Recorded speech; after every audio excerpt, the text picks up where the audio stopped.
نبی صلی اللہ علیہ وسلم نے فرمایا کہ ایک عورت سے جو نکاح کیا جاتا ہے اس کی چار وجوہات ہیں، اس کے مال کی وجہ سے، اس کے حسب نسب کی وجہ سے، اس کے خوبصورتی کی وجہ سے، یا اس کے دین کی وجہ سے۔ اور آپ صلی اللہ علیہ وسلم نے فرمایا کہ اس کے دین کو ترجیح دو اور دین کی بنیاد پہ تم نکاح کرو، باقی چیزوں کو نہیں دیکھو۔ اور یہاں پر اور یہ سب کچھ اس لیے کہا گیا ہے کیونکہ جب میاں ایک مرد اور عورت جب ان کا آپس میں نکاح ہوتا ہے تو اس کے ذریعے سے میاں بیوی بنے، اور پھر ایک خاندان نے چلنا ہے، انہوں نے اپنے آپس میں زندگی گزارنی ہے اور ایک لمبا ٹائم چلے گا، تو اس میں بہت ساری مشکلات ایک دوسرے کی وجہ سے پیش آئیں گی۔ تو جب دیندار ہوں گے تو وہ دین کے احکامات کو جانتے ہوں گے، ان کا اخلاق وہ اخلاقی حوالے سے اچھے ہوں گے، ان کے اخلاق اچھے ہوں گے، تو ایک دوسرے کو برداشت کریں گے، کیونکہ جو میاں بیوی کا رشتہ ہے وہ سراسر برداشت کی بنیاد پہ چلتا ہے۔ یعنی جس کے جتنے اعلیٰ اخلاق ہوئے اس کے اندر اتنا صبر ہوگا، جتنا صبر ہوگا اتنا اپنے گھر کو لے کے چلنا آسان ہے۔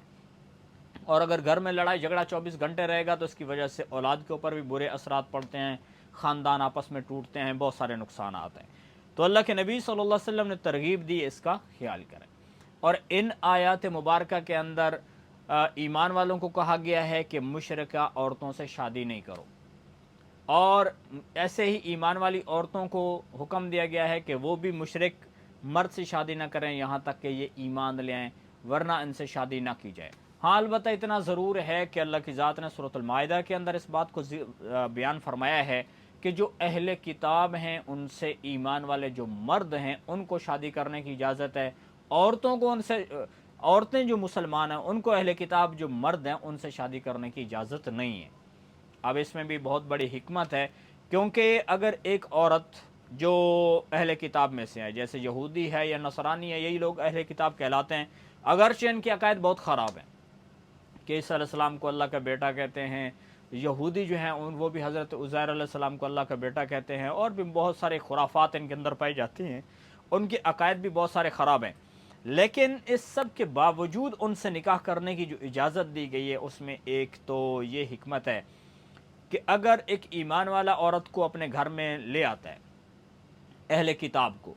تو اس کے گھر کا جو ماحول ہوگا وہ اسلامی ماحول ہوگا، لازمی بات ہے مسلمان ہوں گے، وہاں پہ کوئی نہ کوئی تو نماز پڑھتا ہی ہوگا، قرآن کی تلاوت ہو رہی ہوگی، اور بہت سارے اور دینی کام جو ہے وہ گھر میں ہوتے رہتے ہیں، تو اس کی برکت سے وہ جو عورت آئی ہے وہ ایمان کی طرف آ جائے۔ اور مرد چونکہ حاکم ہوتا ہے اور وہ اپنی بیوی کو یعنی ترغیب دے کر اس کو دین کی طرف راغب بھی کر سکتا ہے، اس میں یہ حکمت ہے۔ اور جو باقی رہی کہ ایک مسلمان عورت ہے، اگر وہ کسی یہودی نصرانی سے شادی کرتی ہے تو وہ اس کا حاکم بن جائے گا، اور جب وہاں پر جائے گی یہ ایک گندے ماحول میں، کفر کے ماحول میں، تو اس عورت کا زیادہ چانس ہے کہ یہ ایمان ہی کھو بیٹھے۔ اس لیے ایمان بہت بڑی قیمتی چیز ہے، اس کا لحاظ کرنا پڑے گا، ایمان کو سامنے رکھنا پڑے گا، باقی جو دنیاوی چیزیں ہیں ان کو خیال نہیں کرنا چاہیے، چاہے وہ حسن و جمال ہے، چاہے وہ پیسہ ہے، کوئی بھی چیز ہے، اس کا خیال ایمان والے کو یہی حکم ہے کہ وہ ایمان کو مد نظر رکھے، اپنے ایمان کو بچائے، یہ سب سے بڑا قیمتی خزانہ ہے۔ کیونکہ اگر ایمان نہیں ہے تو قیامت کے دن ایک بندہ گیا تو ہمیشہ کے لیے جہنم میں چلا جائے گا، اور اگر ایک بندے کے پاس اتنے گناہ ہیں، جیسے حدیث قدسی اللہ تعالیٰ فرماتے ہیں اگر میرا بندہ قیامت کے دن آئے اور اتنے گناہ لے کر آئے کہ اس نے زمین بھر دی ہو، حالانکہ اتنے گناہ کوئی ایک بندہ کر نہیں سکتا، لیکن اگر ایک بندے نے اتنے گناہ کیے، اللہ تعالیٰ فرماتے ہیں اگر میرے بندے تو اتنے گناہ لائے جو کہ زمین بھر کے لے آئے، اور تو نے شرک نہ کیا ہو، اللہ کی ذات کے ساتھ شرک نہ کیا ہو، تو میں زمین بھر کے برابر تمہارے لیے مغفرت کو لے آؤں گا۔ یعنی جتنے تمہارے گناہ ہوں گے، شرک نہیں ہے، ایمان باقی ہے اس بندے کا، تو سارے گناہوں کو اللہ معاف فرما دیں گے۔ تو اس لیے ایمان کو جو ہے وہ یعنی زیادہ اس کو ترجیح دینی چاہیے۔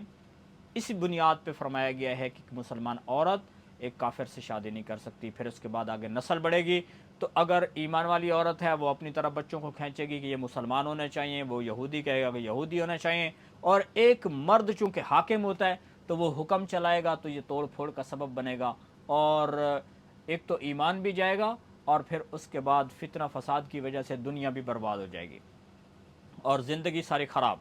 تو اس بنیاد پہ ایک ایمان والا جو مرد ہے وہ اگر کسی مشرکہ یعنی یہود و نصارہ میں سے ان سے شادی کرتا ہے تو اس کی اجازت ہے، لیکن